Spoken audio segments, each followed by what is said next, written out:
Good morning again, everybody. Welcome back to the channel.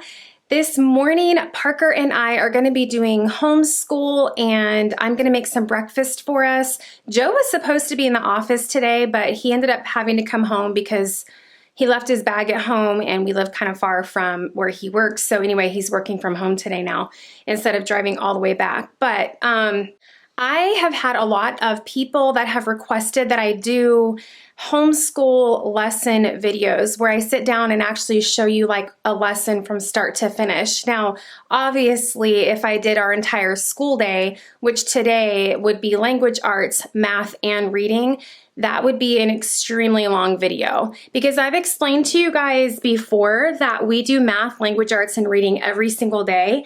And then we do science and history one day a week. So I decided I'm going to sit down and do a math lesson with you guys. So anybody that is interested in homeschooling, wondering kind of what that looks like, we use Christian Light Education for our curriculum. And the math lessons typically take us anywhere from 25 to 30 minutes, depending on how tough the new concept is that I'm teaching Parker. So I figured this morning I would just take you guys along. We're going to make a yummy breakfast, just some potatoes and eggs and some fried bacon, you know, keeping it real up in her. And then we're gonna do homeschool.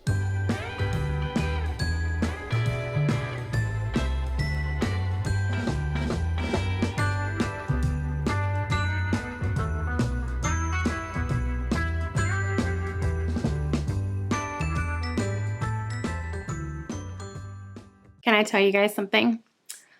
Can somebody explain to me what the deal is with duvet covers? Because I was like, oh, a duvet cover, that sounds so fancy. Let me get myself a duvet cover. So I went and I bought a fairly expensive duvet cover because I can't go small first to see if I like it and then spend bigger money later because that would just make sense. So I spent a pretty little penny on this duvet cover and I absolutely hate it. So I don't know if it's my personality needing things to be straight and not crooked. I don't like wrinkles. I like things to be, it's just me, you guys. I'm just kind of crazy like that.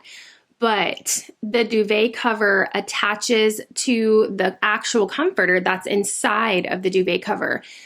But the comforter inside still shifts around, leaving wrinkles and things, and it drives me absolutely insane. And we have a queen size bed, and what I should have done, another thing that irks my nerves, is I should have gotten a king size comforter and duvet cover, but I didn't. I got a queen size.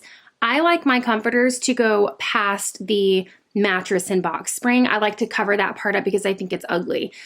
So this, it's too small. So it's too small. It's a pain in my butt. Every day I look at it, I absolutely hate it. So I'm actually thinking about giving this to Parker because he's got a full-size bed in his room and I think it will fit just fine, but I hate it. Oh my gosh, why do I do this to myself? So I need to find another comforter. I'm on the search for something better that I might actually like. So like you see how down here, like if I'm coming out of my bathroom, I can see my box spring and I don't like that. It makes me crazy. I actually prefer for my comforters to come almost all the way to the ground. So that's a problem for me. I know it's something small, but it's just one of those things that really irritates me. So I'm gonna have to get a bigger comforter. With the duvet covers, like for example, this is the duvet cover all the way up here, and the comforter inside has slipped down. Oh my gosh, it's all the way down here right now. And how is that possible? Seriously? Like they have these little ties, right, that tie the comforter to the duvet cover, but it still just like slips down and just, oh, makes me crazy. So while I start on breakfast, Parker is gonna start on his language arts lesson. What I really like about Christian Light Education is at the beginning of each lesson, you have a little bit of new content. So today we're talking about giving directions, and then it's got a little section of, you know, teaching him how to give proper directions and stuff like that. So that's something new that we haven't done before. So if I'm busy doing laundry or cooking, I can have him go ahead and start on the We Remember section because this is all stuff that we've already done before.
understanding it? A little bit. Identify each sentence by writing DEC. Okay. At the ending function, will you need the garden for mother? Good. Yeah, that's interrogative, right? Because they're asking a question. What about the next one? What? It's telling, like, asking, so. It's asking. Will it be the same thing? Yeah, that one's interrogative too. If it's asking, it's an interrogative sentence. And it gets a question mark, right?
All right, so we are all done with breakfast. That was delicious. So Parker doesn't usually like just scrambled eggs by themselves. Do you, P? No. No. He said hi. No, I don't. So the best way for me to get him to eat scrambled eggs is to like load it up with some cheese and bacon, and then he'll eat it all like no problem. So we actually just went outside and took a little break. I was filming on another video with Joe out in the garage. I just needed to kind of like get out of the kitchen. It's funny how a simple meal takes so much longer when you're recording it. It's like all the different angles and all the different shots. It's like, okay, breakfast will be ready in like an hour and a half, but we're done, and I semi got the kitchen cleaned up. I just need to wash the pans. But now Parker and I are gonna sit down and do our math lesson. He completed his language arts and his reading. He just had a quiz for reading today. So he did that all by himself while I was cooking breakfast and recording breakfast. So that was really awesome. So I'm gonna go ahead and make a cup of coffee before we get started. Sometimes it's just a 2-cup kind of day, you know what I'm saying? So I'm gonna make another cup of coffee, and then we're gonna sit down and we're gonna start our math lesson. And for those of you that love looking at different curriculums and kind of like flip throughs, and you want to see maybe the Christian Light Education math, that's what we're going to be doing today. And we're going to go from start to finish a whole lesson. Just in case you're wondering, Parker is in 4th grade this year. So we are using the Christian Light Education math for 4th grade. Okay, so for Christian Light Education, you get the teacher guide with each subject. Hope you guys can hear me. I've got the water boiling in the background for coffee. So in the teacher guide, it gives you basically the day's lesson. Today we're on lesson 9. So it's got the problems and all the answers and stuff in here too. I don't think I've actually even used this helpful stuff down here before, but it is there if you need it. The lessons are pretty self-explanatory. So I find that it's actually pretty easy. So today we're going to be learning about naming triangles, and the math is the same as the other subjects, like the language arts that I showed you earlier. So this is the teacher guide, and this is Parker's lesson book. So every day, this is just turn to the page and do school. Super easy, no prep work, and I love that. So the same thing with math. you have new content that the parent will, instruct the child on and teach them. And then you also have the We Remember section. So if I'm doing laundry or working on the computer or something and I'm not ready to jump into this new content yet, I can have Parker sit down and go ahead and knock out the entire We Remember section because it's all stuff that we've already done before. So he knows how to do all of it. And then when I'm ready and he's done with all that, we flip back and we can just do this beginning section. Or sometimes I just sit down and do it all with him. All right, Parker, so while I make my coffee, I'm going to have you start on the We Remember section, okay? So it just says follow the directions, name 2 line segments perpendicular to A, B, and then just follow the rest of these questions down, okay? So you've got your shape over here with your line segments. And you're going to name 2 lines that are perpendicular to AB. Okay, so AB is this way, right? So perpendicular is going to be the opposite of the direction of line segment AB. Yes, so up and down. So what are you going to name the lines that are perpendicular to AB? AD. Good, AD. AD. DA. Yep, and then it goes the other way, right? Good. Now what's the next one? BC. Yep, BC. And what else would you name it? CB. CB. Good job. And don't forget your symbols above the top, okay? Like that? Yep, good job. All right, let's see. Name the line segment parallel to AB. So you got DC. Good job, because they're both in the same direction, right? Draw a line that intersects with DC. Label the point of intersection Z. Okay, so if you're going to draw a line that intersects with DC, what do you think that means? Where should you put a line? Well, first of all, what does intersect mean? Do you remember? Like cross. Yeah, it's going to go through it, right? So you're just going to draw a line that's going to intersect through DC. Yes, babe. That's all it's asking you to do, right? Silly. I think you're thinking too hard. No. Oh, I can't get it to focus. Okay, good. Now what does it say to do? There's a second part to that. It said to draw a line and then what? With DC. Label the point of intersection Z. Okay, so you're going to label the point where the 2 lines intersect and you're going to label it Z. So what do I do in the middle again? You're going to label it. Okay. Are you nervous because I have the camera? No. Okay, it's really easy, okay? So you're just going to label the line Z where the 2 lines intersect. So where do they cross? Oh, like that. Very good. Okay, got it? We got this. Okay, so this is a word problem. So what do you think about this word problem? You think it's going to be multiplication, I see? You got a multiplication sign there. It's not right. It's not right, but that's okay. So erase the multiplication problem and we're going to figure it out together. Okay, the weather is getting cooler, said Father one fall day. Sean, I want you to get us a brick of peat at the market after school today. Each brick of peat contains 24 smaller blocks of peat. There are 4 rows of blocks in a brick. How many blocks are in each row? All he's saying to me is, what's peat? Like, that's all he's getting at here. So with story problems, it's been a little bit of a challenge getting Parker to pick up on those keywords that will tell you, oh, that's going to be a multiplication problem, or oh, that's subtraction. So I'm really trying to focus on the words that kind of give you that clue. So if you say you saw a whale and you saw a shark, and a whale was this long and the shark was this long, how much longer was the whale than the shark? Well, when he sees that, he knows, oh, no, you minus it. Oh, yeah, because you're going to get more if you minus it, right? Right. So I'm really just trying to keep it like fun and lighthearted with him because I know it's something that he kind of struggles with. So he'll get it eventually. So we just keep working on it. Story problems Some adults have issues with story problems. They can be very confusing, and they always add in so much information that just doesn't have anything to do with the equation. Okay, so 24, each brick of peat contains 24 blocks, right? And then there are 4 rows of blocks in a brick. How many blocks are in each row? So what we're trying to figure out is how many times can 4 go into 24? So what kind of problem is that going to be? We're gonna put the 4 down there, though, right? Well, you need to figure out what kind of problem it's going to be first. What kind of problem is that going to be when you're seeing how many times a number can go into another number? Minus No. or plus?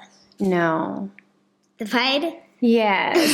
So we've now done process of elimination. Yes, we're going to be doing division, Parker. Good job, buddy. You got it.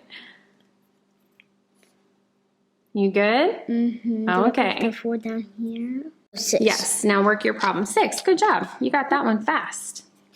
Okay. And don't forget to finish the problem. What's 6 times 4? Blocks. Yes. Oh, yeah, 24. Yeah. Do the problem. 6 times 4, you got to write 24 and then minus it, remember? Oh, yeah. You always got to finish the problem all the way through. You have to check it and see what your remainder is. Yeah, don't worry about that because there's not going to be a remainder, right? Mm-hmm. Finish the problem, Bubby. Okay, so naming triangles. Like we've already learned about naming line segments, naming rays, and what was the other one? I can't remember. What is it? Lines. Yeah. Lines, line segments, rays. Rays. So today we're going to talk about naming triangles, okay? So if a triangle is marked with 3 points, right? Because a triangle has 3 points, then we can name it. Say the points in any order. Draw a little triangle symbol before the letters, okay?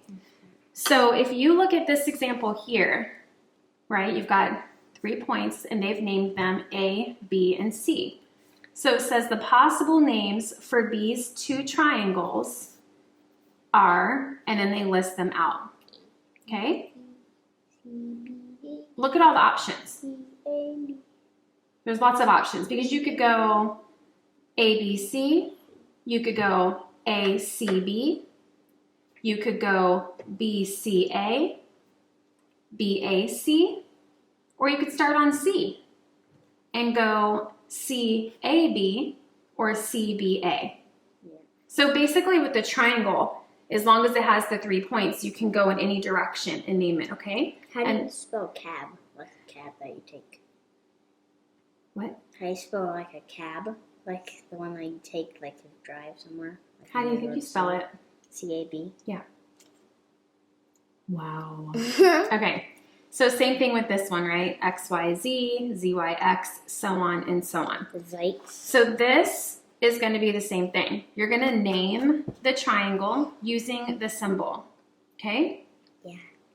And remember, when we name the line segments and stuff, we always write the symbol above it, right? Mm-hmm. When you name a triangle, Parker, you put the triangle symbol before the letters. Okay? Okay. So go ahead and name this triangle. And remember, you can name it in whichever order you want to.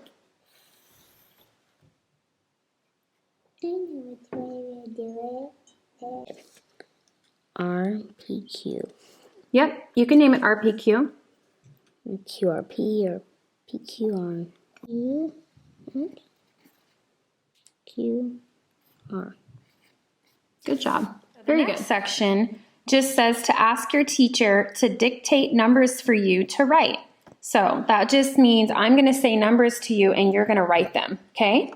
All right. You ready? Yeah. This is going to be a big one. Do you think you can do it? Okay.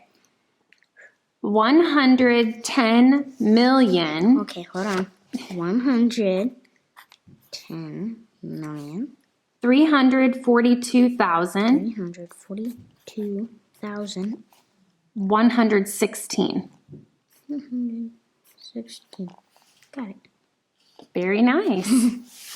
All right, the next one, let's do 512,000,000 512,000,000 409,000 thousand. 22. I knew you were gonna put something in the 20s. I was thinking about it. 32. I'm gonna put Seeing if I could 32. trick you, huh? 999,999,999,000 199,099 099. Yeah, good job. Is that even a real number? That is a real number. How come you can't write like that all the time? Look how small and perfect those numbers are. They all fit on the line. Yes. Yes. Okay. So that portion right there with naming triangles, we've done dictating numbers before and learning place value, and he's really good at that. But the new content for today was learning how to name triangles. That's all there was to it. So every day, Christian Light Education has you instructing the child on a new concept. And then the rest of the lesson is all just repetition from previous concepts that they've already learned. So on this section here, all they have him doing is rounding to the nearest tens, and then down here, he's gonna be rounding to the nearest hundreds, and then doing the subtraction or addition problems. So he's done these before. He's pretty good at rounding. So the next one, Parker, when you're rounding by to the nearest hundred, Just like that. which place value are we looking at? The 10. The tens. Good job. Okay, on the next section, you're just going to write the numbers, and it says, don't forget about the zeros. We use them as placeholders, right? So you're going to read the number and then write it. So 39,043,217. Yep, that's right. Good job. And you got that zero in there as your placeholder. Very good, Bubby. 64. Yeah, the front. Good. Got a lot of zeros in there, huh? Because we don't have any thousands, do we? It jumped all the way from the millions, didn't it? Good job. Can I read that? Yeah. A steel ball dropped into the deepest part of the Pacific Ocean would take 1 hour and 3 minutes to reach the bottom. That's a long time. Yeah. This one, right? Like even numbers? Yes, very good, Parker. Only even numbers. Only even numbers. 58. So 2 is a factor only in even numbers. Very good. Okay, so what's our rules with 5s and 10s? Do you remember? No. Try to remember without looking. So 5s have only 2 numbers at the end can be a factor. 5 and 0. Yes, correct. So 5 is a factor of numbers, and you dropped your pencil again. Yay! It's okay, because every homeschooling parent knows what that's about. Yeah. So numbers that end in 5 and 0 are numbers that 5 is a factor of them, right? Good, good. Okay, so we have a page and a half left to go, you guys. This is just his skill builder section, basically just doing some different equations here that Parker has learned. He just recently learned how to do the double stacked multiplication problems. He still struggles with that just a little bit because he just learned that concept, so I might have to assist him with that. But he's going to work on this page pretty much independently. He doesn't need me sitting over him. And then we'll just go through it and check it, and then we'll go on to our last page, which is not even quite a full page because lesson 10 starts here.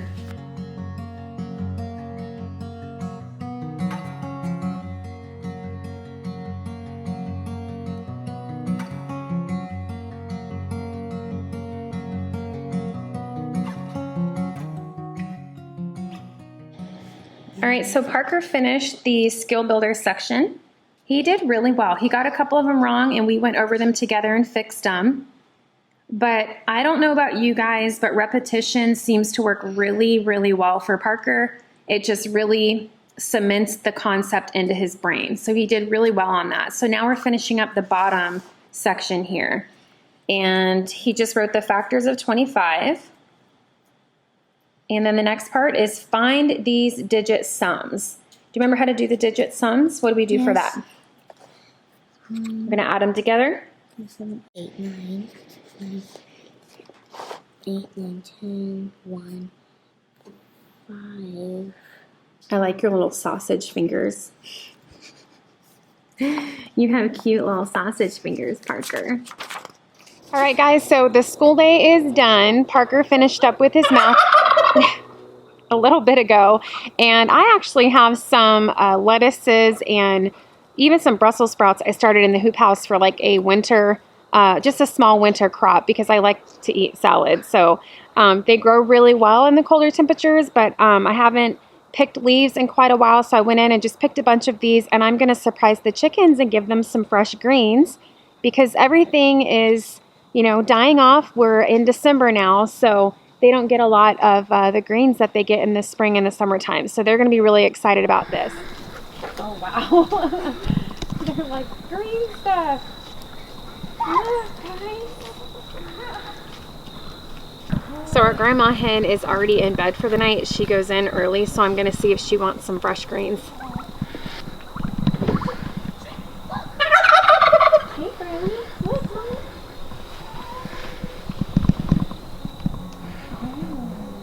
Anyway, you guys, this is going to be the end of the video for today. I hope you enjoyed hanging out with me and Parker. Nothing special, just a regular day cooking breakfast and doing homeschool. And I want to say that I don't always do a big breakfast like that. There are many mornings that we just do bagels and cream cheese. We even do cereal sometimes. On a typical day, we do like, Parker loves scrambled eggs and hot dogs with ketchup. That's one of his favorite things. Pancakes. Pancakes are one of his favorites. So I usually keep it simple, and the same thing for lunch.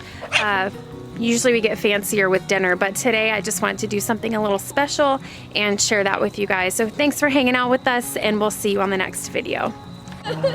Oh, dang, he's fast. Come on, Striker. Get him.